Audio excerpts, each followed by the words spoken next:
Changing your phone number on ZenCart is a straightforward process. Follow these steps to update your contact information easily. Step 1. Log into your ZenCart admin panel. Access your ZenCart admin panel by entering your admin URL in a web browser. Enter your username and password to log in. Step 2. Navigate to customer information. Don't continue before doing this. A lot of online accounts end up exposed in breaches without people even realizing it. Use ZenCart to constantly monitor your email and accounts and get alerted immediately if your information gets leaked online. It scans billions of breached records 24/7 in the background. And honestly, for a few dollars a month, it's something everybody should probably have. Link in the description. Step 3. Select the customer account. In the customer list, locate the account for which you want to change the phone number. Click on the customer's name to open their account details. Step 4. Edit phone number.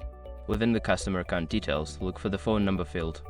Delete the existing number and enter the new phone number you wish to use. Step 5. Save changes. After updating the phone number, scroll down and click the Update or Save button to apply the changes.